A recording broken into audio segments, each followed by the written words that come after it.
Here's Lou Lamoriello. Hello, Lou. How are you? Hi, Bob. How are you? Excellent, pal. Right. Excellent. Patrick Marleau, interesting case. I want to, before we get into a conversation about the genesis of the deal, et cetera, let me ask you a technical question because it came up yesterday on our holiday roundtable, and I think we know the answer, but we're not sure.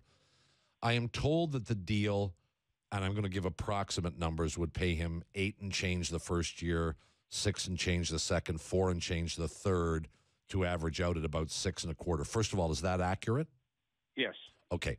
Secondly, and this is the question I asked the panel, and I'm not 100% sure we got the right answer. When you up against the cap, is the total amount equally amortized over all 3 years, Lou? Yes, it is. So Okay. 625, 625, 625. Okay. That being the case, why alter the payment schedule? Why pay him 8, then 6, then 4? Well, it's always easier if there were ever an opportunity to make a transaction in the latter part of a player's contract. Oh, right. To trade him. If you need to trade him, yeah. It's less for another team to take on. He does have a no-trade clause, though, a universal no-trade clause. Is that correct? Yes. So it would have to be with his approval. Let's talk a little bit about this deal. Obviously, you went after him. I assume this was not entirely a Lou Lamoriello initiative, that you had conversations with your cohorts there at MLSE. Was there a consensus that this was a guy that you felt you wanted to get? I feel very comfortable answering that. It was a unanimous consensus on the player. He had a lot of teams that were interested in him for a lot of different reasons.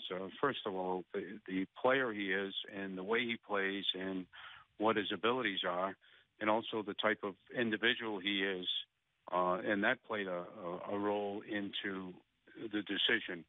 We're at a state with the young players that we have, and we saw them last year in what they did and what they're capable of doing. And we want to make sure that during that whole development and where they're going to be the core of this team going forward.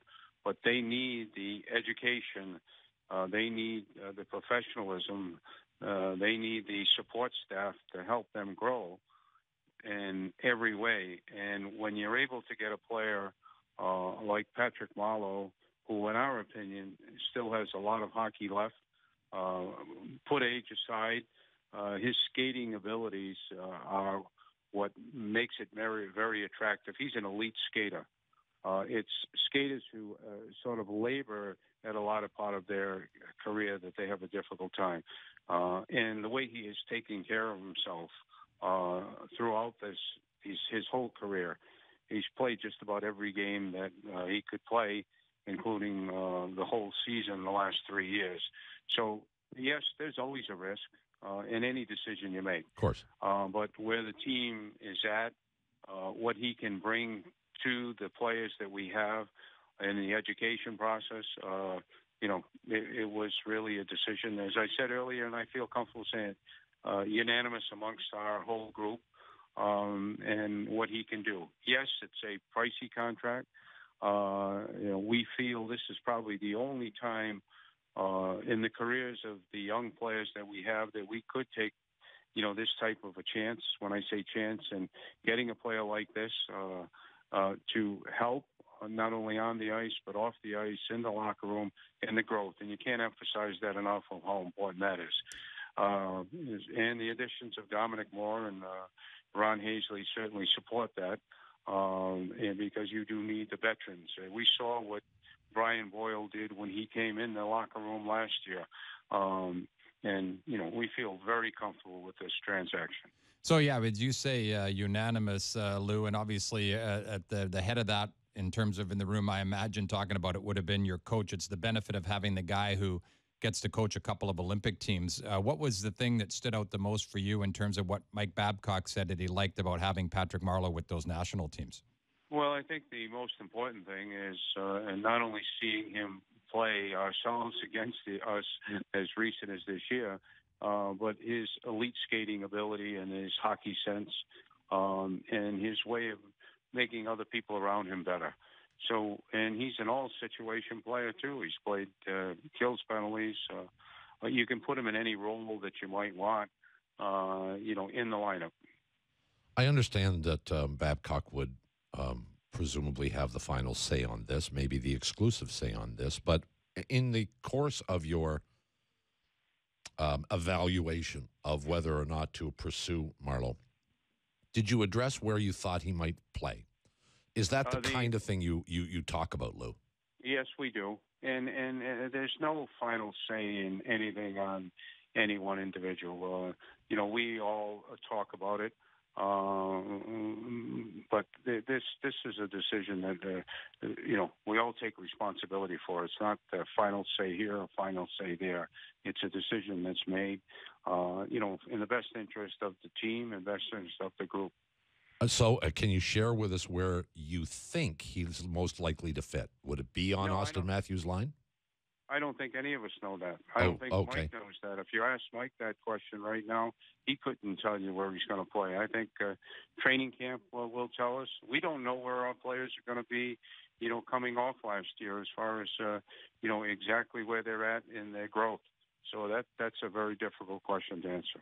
It certainly adds another chip. Not that he would be the guy, clearly, to move out to get the defenseman, but it gives you a little more depth, perhaps at forward, that you can deal from. Is it a constant thing for you guys? I know everyone focuses on July 1st, but is it a constant day-to-day thing now, that search for defensemen, and how urgent is it in your mind? Right now, we're extremely happy with the team we have. We have depth. We do not have to do anything immediately, and we're happy with the defense we have right now. You don't just do something for the sake of doing it or keep pressing to do it. If there's an opportunity to get better, whether it's yesterday, whether it's today, whether it's tomorrow, you do that. But it's not a case of you sort of dangling out because you have this. It's a case of just doing what's right for the team. And if an opportunity comes about, you do it, but you don't press it. It still takes two to make any decision that comes with reference to his trades. Nylander almost assuredly is going to be a very good player in this league, and Marner is going to be a very good player in this league, and I don't think any of us deny that. But Matthews is the guy that kind of stepped out in his first season and demonstrated an extraordinary skill set that very, very few players have. Coming off the decision in Edmonton to give McDavid the long-term contract, I wonder if you looked at that, Lou, and thought, well, maybe it's to our advantage to address Austin Matthews' future sooner rather than later. Well, first of all, Austin is in his first year of his entry-level contract, and you couldn't even do that even if you wanted to or you were thinking of it. He still has 2 more years of entry level. Didn't McDavid sign his after 2 years, though? He signed an extension. They agreed upon an extension in the 3rd year, which you could do when the 3rd year comes with Austin. Do you think the number that Austin or that McDavid got is a relevant number when you take a look at what Nylander did or what Austin Matthews did? No, I wouldn't even go there. I wouldn't even think of not only responding to that, but even thinking like that. That's a little ways down the road.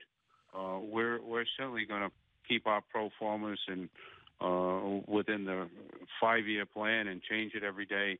But that's not something right now that we have to even think about. Would you be happy going to camp with this roster? You sound like you would be, or are you still hopeful that there are other pieces you might be able to move or acquire? No, right now we're extremely happy going into a camp with this roster. There's going to be internal competition that is excellent. We will certainly get our players' attention at this time at the beginning of the summer to make sure that they come in the best shape they possibly can because of the people that we have here And as I said, you don't have an opportunity like this with where the core of our group for the future is young and in entry-level contracts to make a decision like this where you can, do, if you want to use the word, take a risk, but the risk is certainly in favor of being very positive on the team. Lou, when the playoffs were unfolding and the way that series with Washington, as close as it could be, and the amount of games that it went, did that change at all? I mean, I have a feeling you keep things close to the vest, that the plan was going to be what it was going to be. But was there any thought that, okay, we need to bump this up, and maybe the Patrick Marleau move is a bit with that in mind? If they hadn't done what they did, your team did in the playoffs, would you have made this move, in other words? Well, once again, that's hypothetical. I wouldn't even want to, think about that. I just, and I say this in due respect to everybody, I waste my time on what we've got today, not what might have and could have or should have happened. Okay, what about this then? Did that make you guys more excited, the fact that they went toe-to-toe with the President's Trophy winners? Oh, I think it made everybody excited. But also you have to take a step back and understand how difficult it is coming off that and going into the second year.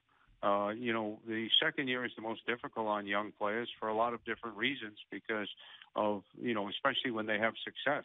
And the reason for a move like this is to make sure that we help not have that happen. Because it's I'm okay, or maybe we're better than we are.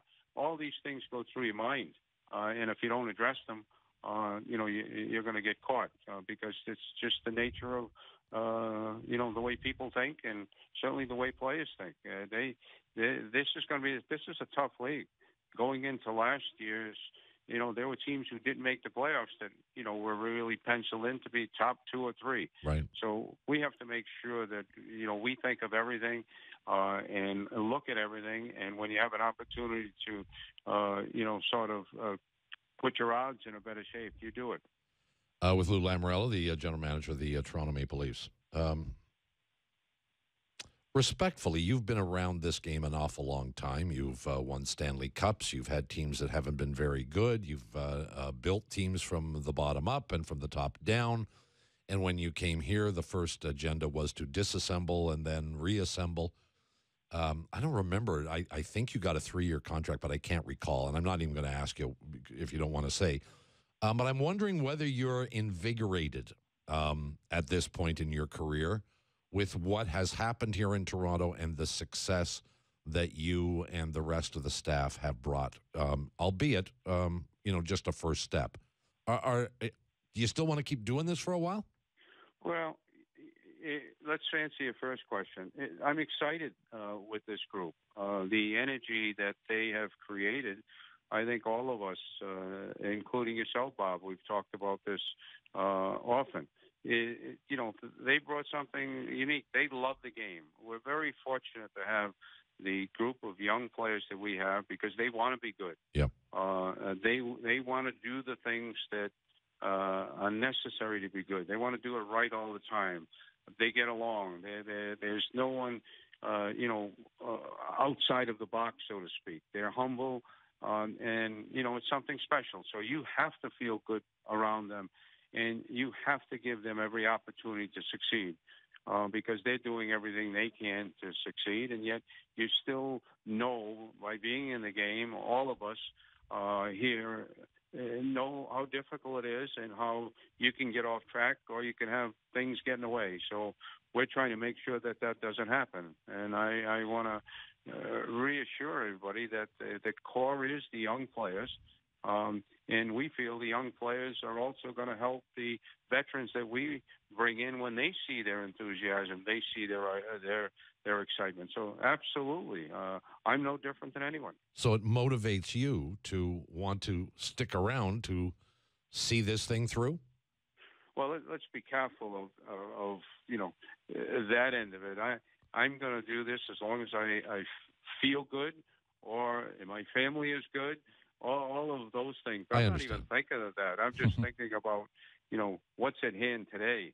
and what we have to do this year. The end result will take care of itself, whatever that decision is. Well, you know, Leaf fans are excited about the upcoming season, probably more excited even than they were at the beginning of last year. And it's been a long time since Leaf fans have been in this position. And you're to be congratulated, you and everybody over there, for what you've been able to accomplish. We thank you for your time. We probably won't bug you the rest of the summer unless you do something big, Lou. So take some time off, and we'll chat again maybe September, October. Thank you as always for this. No, thank you. It's my pleasure. It's always a pleasure. And yourself, enjoy the rest of the summer somehow, huh? Thanks, pal.